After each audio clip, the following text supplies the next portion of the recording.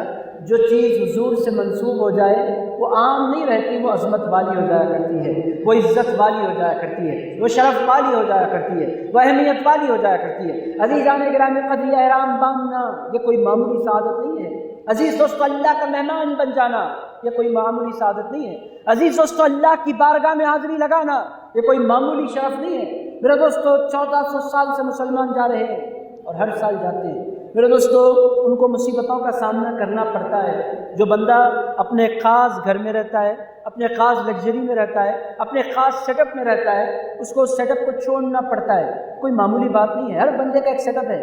جھوپڑی بھی ہے تو اس کی اپنی ہے، جہاں وہ اپنے آرام سے رہتا ہے۔ عزیزان گرامی قدر، گھر چھوڑو، آپ کو لاکھ آرام دہ سے رکھا جائے مگر وہ گھر کی راحت آپ کو میسر نہیں آتی۔ عزیزان گرامی قدر، اب یہ حجاج کرام 1-2 دن کے لیے گھر نہیں چھوڑتے، تقریباً 35-40 دن کے لیے اپنا گھر چھوڑ کر چلے جاتے ہیں، اپنے رشتہ داروں کو چھوڑ کر چلے جاتے ہیں۔ اور بہت سے لوگوں کو تو ہم نے ایسے بھی دیکھا کہ چھوٹے چھوٹے بچوں کو نانی کے حوالے کر کے، دادی کے حوالے کر کے، پھپھو کے حوالے کر کے، خالہ کے حوالے کر کے چل پڑتے ہیں۔ کہاں جا رہے ہیں؟ ہمیں اللہ نے بلایا ہے۔ کیوں جا رہے ہیں؟ اللہ کو راضی کرنے کے لیے جا رہے ہیں۔ کیا ملے گا؟ اللہ کی خوشنودی ملے گی۔ کیسے اللہ راضی ہوگا؟ اس کے لیے ہمیں دوڑنا ہوگا، ہمیں اپنا روٹین بدلنا ہوگا، ہمیں اللہ کے شہر میں، اللہ کے جوار میں، اللہ کے شہر کے جوار میں ہمیں قیام کرنا ہوگا۔ عزیزان گرامی قدر، اس مکے کی شان کیا ہے؟ عزیز دوستو، یہ یوں ہی نہیں بسایا گیا، اس کے بسانے کے پیچھے بھی آپ جانتے ہیں بڑا اس کے پیچھے پس منظر ہے۔ یہ شہر یوں ہی نہیں بس گیا عزیز دوستو، مگر اتنی بات تو طے شدہ ہے کہ یہ شہر اپنے اندر عجیب کشش رکھتا ہے اور عجیب کھچاؤ رکھتا ہے۔ عزیزان گرامی قدر، اسی شہر کے بارے میں اللہ تعالیٰ نے فرمایا وَالتِّينِ وَالزَّيْتُونِ وَطُورِ سِينِينَ وَهَٰذَا الْبَلَدِ الْأَمِينِ، تین کی قسم، انجیر کی قسم، زیتون کی قسم، طور سینا کی قسم، اور اس کے ساتھ ساتھ مجھے قسم ہے تو اس شہر مکہ کی قسم، وَهَٰذَا الْبَلَدِ الْأَمِينِ، مجھے اس شہر مکہ کی قسم۔ عزیزان گرامی قدر، آپ اندازہ لگائیں اللہ پوری کائنات کا رب ہے۔ عزیزان گرامی قدر، یہ ہزاروں لاکھوں پلانٹ اس نے بنا دیے، اور میرے دوستو یونیورس ایک باضابطہ بہت بڑا نظام ہے۔ عزیز دوستو، اتنی بڑی کائنات میں اللہ تعالیٰ نے ہمارے پلانٹ دنیا کو چنا، اور دنیا میں اتنی بڑی دنیا ہے جس میں 7 بر اعظم ہیں، مگر اللہ تعالیٰ نے ان 7 بر اعظموں میں ایک بر اعظم ایشیا کو چنا۔ اس ایشیا میں اللہ تعالیٰ نے حجاز کو چنا، اس حجاز میں اللہ تعالیٰ نے مکہ معظمہ کو چنا، اور مکہ معظمہ کی پھر اللہ تعالیٰ نے قسم ارشاد فرما دی۔ عزیز دوستو، آپ اندازہ لگائیں کہ اس شہر کی شان کیا ہے۔ اگر اس میں کچھ نہیں ہوتا تو پھر اس کی قسمیں بھی اللہ نہیں کھاتا۔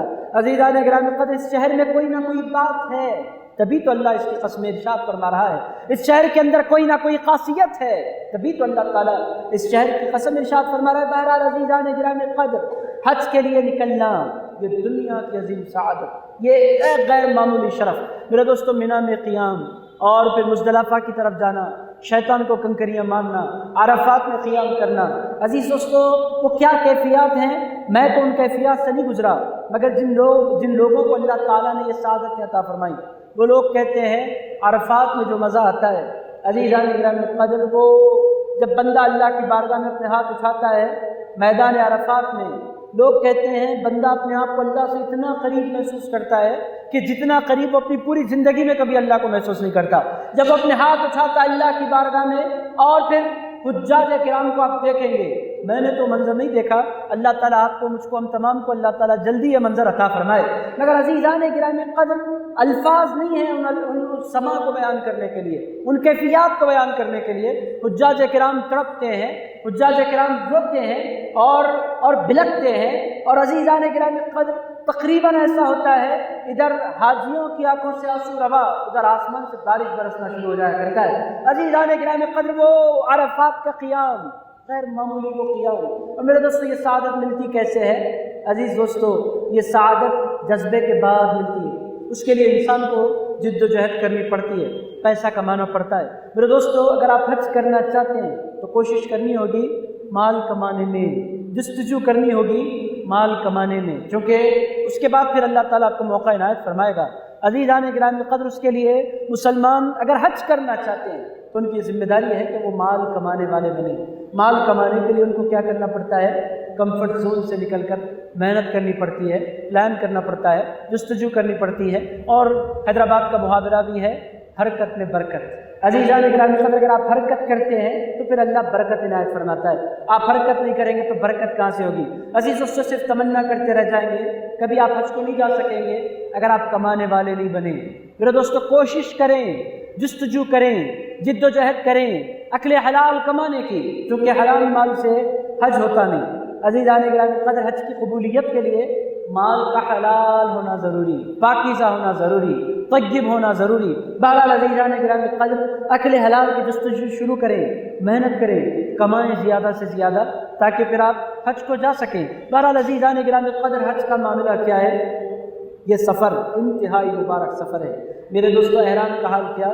عزیزان گرامی قدر، بندہ احرام باندھ لیتا ہے، اس کی کیفیت جدا ہونے لگتی ہے۔ جب وہ لبیک کہتا ہے، خود بخود آنکھوں میں آنسو اتر پڑتے ہیں۔ عزیز دوستو، دل جھومنے لگتا ہے، اور پروردگار کی، اللہ تعالیٰ کی تسبیح کرنے میں جو لذت اور سرور انسان کو حاصل ہوتا ہے وہ دیکھنے والا ہوتا ہے۔ بہرحال عزیزان گرامی قدر، حجاج کرام کے قافلے رواں دواں ہیں۔ مکہ کیا ہے؟ میں نے آپ کی خدمت میں پہلی بات عرض کر دی کہ مکہ وہ شہر ہے جس کی قسم اللہ نے ارشاد فرمائی۔ عزیز دوستو، مکہ کون سا شہر ہے؟ مکہ وہی شہر ہے جہاں حضور پاک علیہ السلام نے اپنی زندگی کے 53 سال گزارے، 53 ایئرس رسول اللہ علیہ السلام نے جس شہر میں گزارے، وہی شہر مکہ ہے۔ عزیزان گرامی قدر، مکہ کیا ہے؟ مکہ وہی شہر ہے جہاں اللہ تعالیٰ نے قرآن کے بے پناہ صورتیں نازل فرما دی۔ عزیزان گرامی قدر، مکہ کیا ہے؟ وہی وہ غار حرا ہے جہاں رسول اللہ علیہ السلام قیام فرمایا کرتے تھے۔ عزیز دوستو، مکہ کیا ہے؟ وہی شہر مکہ ہے جہاں غار ثور ہے، جس نے 3 دن حضور پاک علیہ السلام کو اپنے اندر قیام کا موقع عنایت فرمایا۔ عزیز دوستو، مکہ معظمہ کیا ہے؟ وہی مکہ ہے جہاں صفا بھی ہے، مروہ بھی ہے، جہاں ایک زمانے میں بی بی ہاجرہ دوڑی تھی ان کی سنت کو زندہ کرنے کے لیے، جہاں رسول اللہ دوڑے تھے۔ عزیز دوستو، وہی مکہ ہے۔ مکہ کیا ہے؟ عزیزان گرامی قدر، مکہ معظمہ کی عظمتوں کا حال کیا ہے؟ عزیز دوستو، مکہ معظمہ میں آب زمزم کا وہ کنواں بھی ہے جو ہزاروں سال گزر جانے کے باوجود بھی آج تک نہیں سوکھا۔ عزیز دوستو، ہزاروں لاکھوں حجاج کرام اس سے پانی پیتے ہیں، پوری دنیا میں اس کا پانی جاتا ہے، مگر وہ پانی کبھی ختم نہیں ہوتا۔ وہ کہاں ہے؟ وہ کوئی سمندر نہیں ہے، وہ کوئی دریا نہیں ہے، وہ ایک کنواں ہے، وہ ایک چشمہ ہے۔ مگر عزیزان گرامی قدر، اس چشمے کی شان کیا ہے؟ 4000 سال تقریباً گزر گئے، 4-5 ہزار سال، آج تک وہ چشمہ جاری ہے، اور صبح قیامت تک وہ چشمہ ختم نہیں ہوگا۔ یہ کیا ہے؟ یہ مکہ ہے۔ اللہ تعالیٰ مکہ کی شان کیا کہتا ہے؟ اللہ تعالیٰ فرماتا ہے، فیہ آیات بینات مقام ابراہیم ان اول بیت وضع للناس للذی ببکہ۔ ارشاد فرمایا، اللہ کا پہلا گھر کہیں بنایا گیا تو مکہ معظمہ میں بنایا گیا، مبارکن، اللہ فرماتا ہے وہ گھر بابرکت ہے۔ میرے دوستو، بندہ جب وہاں پہنچ جاتا ہے تو اس کو برکتیں نصیب ہوتی ہیں، اس کے علم میں برکتیں ہوتی ہیں، اس کی عمر میں برکتیں ہوتی ہیں، اس کی صحت میں برکتیں ہوتی ہیں۔ عزیزان گرامی قدر، جب بندہ وہاں پہنچتا ہے تو بابرکت، مبارکن، بابرکت ہو جایا کرتا ہے۔ وَہُدًى لِّلْعَالَمِينَ، اور اللہ فرماتا ہے وہ گھر ہدایت ہے، وہ گھر بابرکت ہے، وہاں جانے والے کو برکت نصیب ہوتی ہے۔ وَہُدًى لِّلْعَالَمِينَ، اور ارشاد فرمایا وہ گھر ہدایت ہے، کہنے کو گھر ہے، مگر جو بندہ وہاں پہنچ جاتا ہے اللہ اس کے گناہوں کو مٹا کر اس برکت، اس گھر کی زیارت کی برکت سے اللہ اس کے گناہوں کو مٹا کر اس کو نئی ہدایت عطا فرما دیا کرتا ہے۔ وَهُدًى لِّلْعَالَمِينَ، تمام عالموں کے لیے ہدایت ہے۔ فیہ آیات بینات مقام ابراہیم، ارشاد فرمایا اس میں کھلی نشانیاں ہیں۔ فیہ آیات بینات، کھلی نشانیاں ہیں، اللہ کے جلوے کھلے نظر آتے ہیں، بس دیکھنے والی آنکھوں کی ضرورت ہے۔ فیہ آیات بینات، کھلی نشانیاں ہیں اس میں۔ پھر اس کے ساتھ ساتھ مقام ابراہیم، اس میں مقام ابراہیم بھی ہے۔ ومن دخلہ کان آمنا، جو اس میں داخل ہو جائے اس کو امن نصیب ہو جایا کرتا ہے۔ وللہ علی الناس حج البیت، اور لوگوں پر حج فرض قرار دیا گیا ہے۔ من استطاع الیہ سبیلا، مگر اس شخص پر حج فرض ہے جس کو وہاں تک پہنچنے کی استطاعت ہو، سبیل و استطاعت، من استطاع الیہ سبیلا۔ اس کے بعد اللہ فرماتا ہے ومن کفر، اور جو ناشکری کرے فإن اللہ غنی عن العالمین، ارشاد فرمایا اللہ کو دو عالموں سے، اللہ تمام عالموں سے اللہ بے پرواہ ہے۔ اللہ کو نہ کسی کی سعی کی ضرورت، نہ کسی کے طواف کی ضرورت، نہ کسی کے لبیک کی ضرورت، نہ کسی کے قیام کی ضرورت، نہ کسی کی قربانی کی ضرورت۔ غنی عن العالمین، اللہ بے پرواہ ہے۔ اے لوگو، حج اللہ کے فائدے کے لیے نہیں ہے، حج تمہارے فائدے کے لیے ہے۔ عزیزان گرامی قدر، اللہ نے واضح فرما دیا حج اللہ کا کوئی فائدہ حج میں نہیں ہے، فائدہ ہے تو بندوں کا ہے۔ بہرحال عزیزان گرامی قدر، مکہ معظمہ ایک انتہائی بابرکت مقام جس کی زیارت کے لیے اہل اللہ طرفہ کرتے ہیں۔ حضرت امام حسن علیہ السلام کے حوالے میں آیا کہ حضرت امام حسن جب بھی حج کا موقع آتا اپنے چھوٹے بھائی امام حسین کو لے کر پیدل چل پڑتے حج کے لیے۔ حضرت امام حسن اور امام حسین نے اپنی زندگی میں 25 حج فرمائے، اور 25 کے 25 حج امام حسن اور امام حسین نے پیدل فرمائے۔ مدینہ منورہ سے مکہ معظمہ کا سفر وہ پیدل فرمایا کرتے تھے۔ لوگ کہتے تھے حضور سواری پر بیٹھ جائیں، فرمایا کرتے تھے اللہ کے حضور حاضری ہے، یہاں بادشاہ بن کر نہیں جانا چاہیے، یہاں بندہ بن کر جانا چاہیے۔ عزیز دوستو، بہرحال حجاج کرام کے قافلے رواں دواں ہیں۔ آپ میں سے بہت تھوڑے ہوں گے جو حج کے لیے جا رہے ہوں گے، بہت تھوڑے ہوں گے۔ یہ تقریر میں نے کیوں کی؟ عزیزان گرامی قدر، اس واسطے کی تاکہ شوق پیدا ہو فریضہ حج ادا کرنے کا۔ میرے دوستو، اس واسطے میں نے تقریر کی کہ ہمیں اندازہ ہو کہ کتنی بڑی سعادت ہے۔ میرے دوستو، میں نے مکہ معظمہ کا بیان کیا، مدینہ منورہ کا نہیں کیا۔ عزیز دوستو، مکہ معظمہ کے بعد پھر بندہ مدینہ منورہ بھی جاتا ہے۔ مدینہ منورہ کا ایشو میں نے اس واسطے نہیں چھوڑا، وہ ٹاپک اس واسطے کہ وہ ٹاپک خود ایک آدھے گھنٹے کے خطاب کی حامل ہے، توجہ ہے، چاہیے اس کو، اس کے لیے فوکس چاہیے۔ تو عزیزان گرامی قدر، آج کے لیے مکہ معظمہ کا بیان میں سمیٹتا ہوں۔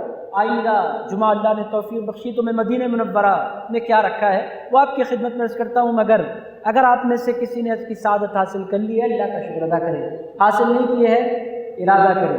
میرے دوستو، ارادہ جب بندہ کرتا ہے تو پھر اللہ راستے بنانا شروع کرتا ہے۔ بہت سے لوگ ارادہ نہیں کرتے، ٹالتے رہتے ہیں، ریٹائرمنٹ کے بعد جائیں گے، وہ ہو جانے کے بعد۔ عزیزان گرامی قدر، اللہ نے دولت دی ہے، ٹالیے نہیں، فوری کوشش شروع کر دیجیے اگر اللہ نے استطاعت دی ہے۔ چونکہ حضور پاک علیہ السلام نے ارشاد فرمایا جس کے پاس حج کی استطاعت ہو اور وہ پھر حج نہ کرے، حضور ارشاد فرماتے ہیں فلیمت، وہ مرے۔ کیسے مرے؟ یہودی ہو کر، یہودیًا و نصرانیًا۔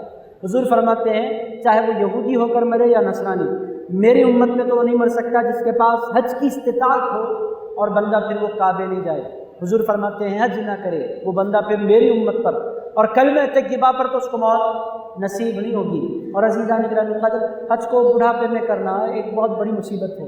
حج کرنے کا جو دور ہے وہ دور 30 سال، 40 سال، 50 سال سے پہلے کا ہے۔ اس کے بعد انسان کمزور ہونے لگتا ہے، اس کے لیے بڑی مشقتیں ہوتی ہیں حج کرنے میں۔ اگر اللہ تعالیٰ نے دولت دی اور جوانی میں دی تو عزیزان گرامی قدر، دولت کا بہترین یوٹیلائز کیا ہے کہ آپ حج کا ارادہ فرمائیں۔ بہترین انویسٹمنٹ کیا ہے؟ آپ حج میں اپنا پیسہ لگائیں۔ اور عزیز دوستو، حج میں ملتا کیا ہے؟ اللہ کے حبیب علیہ السلام فرماتے ہیں جب کوئی بندہ حج کے لیے جاتا ہے اور وہ پلٹ کر آتا ہے، وہ ایسے گناہوں سے پاک ہو جاتا ہے جیسے ماں کے پیٹ سے وہ بھی پیدا ہوا ہو۔ دل اس کا پاک، گناہ اس کے نام اعمال سے سارے گناہ اللہ مٹا دیتا ہے۔ گناہ کی ایک دھول بھی اس کے سینے پہ اور دل میں باقی نہیں رہتی۔ پاکیزہ، ماں کے پیٹ سے کیسے پاکیزہ دل کے ساتھ بچہ آتا ہے، حج کرنے والا بھی اسی طرح پوری پاکیزگی کے ساتھ، اس کا قلب بھی پاک، اس کی روح بھی پاک، اس کا دل بھی پاک، اس کے خیالات بھی پاک، اس کے جذبات بھی پاک، اس کے احساسات بھی پاک، پوری پاکیزگی کے ساتھ پورا نیٹ کلین ہو کر بندہ حج کرنے کے بعد لوٹتا ہے۔ کتنی بڑی سعادت ہے حج کر لینا۔ تو عزیزان گرامی قدر، حج نہیں کیا ہے، ارادہ کیجئے، مال کمائیے، جستجو کیجئے، نیت کیجئے۔ اور عزیزان گرامی قدر، جہاں ارادہ ہوتا ہے وہاں راستے بنتے ہوئے بھی نظر آتے ہیں۔ عزیز دوستو، جب بندہ ارادہ کرتا ہے تو پھر اللہ تعالیٰ فضل بھی فرماتا ہے۔ عزیز دوستو، حیدرآباد کے ایک بزرگ تھے، ان کا طریقہ کیا تھا؟ ان کے حوالے میں آیا ہے کہ وہ کرتے کیا تھے؟ انہوں نے ایک بیگ خرید لیتے، جب ان کا دل مکے جانا بولتا، مدینے جانا بولتا، ایک بیگ خرید لیتے، بازار جا کر 2 جوڑے اس میں کپڑے رکھ دیتے اور بیگ اٹھا کر کسی اونچے مقام پر رکھ دیتے. گھر والے پوچھتے کہاں جانے کا ارادہ ہے؟ وہ کہتے مکہ معظمہ اور مدینہ منورہ جانے کا ارادہ ہے. عزیز دوستو وہ جب بھی اس طرح بیگ رکھتے 2-3 مہینے میں اسباب بنتے اور مکہ معظمہ پہنچ جاتے. انہوں نے اپنے احوال میں لکھا ان سے لوگوں نے پوچھا پیسے کہاں سے آ جاتے ہیں؟ کہنے لگے مجھے خود پتہ نہیں ہے، ارادہ میں کرتا ہوں، اللہ فضل فرما دیا کرتا ہے. عزیزان گرامی قدر ارادہ جب بندے کا پکا ہونا تو پھر فضل بھی پکا ہوتا ہے. ارادہ ہونا چاہیے، دل مجھے ہوتا کہ نہیں قیامت تک نہیں ہوتا. اگر آپ اس طرح کریں گے تو ہو جائے گا، اللہ مجھے بلائے گا، مجھے اللہ پر یقین ہے. اللہ جب سب کو اسباب دے سکتا ہے تو مجھے بھی اسباب دے سکتا ہے. جب اللہ لاکھوں انسانوں کو استطاعت دے سکتا ہے تو مجھے ایک بندے کو استطاعت دینا اللہ کے لیے کون سا ڈیفیکلٹ ہے. اللہ کے خزانے بھرے پڑے ہیں، بس ارادہ ہو، بس نیت ہو، بس جذبہ ہو. عزیزان گرامی قدر جہاں ول ہوتی ہے پھر وہاں راستے بھی بنتے ہیں، سبیلیں بھی بنتی ہیں. بہرحال عزیز دوستو، حجاج کرام حج کے لیے رواں دواں ہیں. آپ بڑے خوش نصیب وہ لوگ ہیں جن کو اللہ تعالیٰ نے بلایا ہے. مکہ معظمہ کا مختصر سا بیان. عزیز دوستو فضیلت کے انبار لگے ہیں. میں نے بس 2-3 باتیں آپ کی خدمت میں عرض کی ہیں.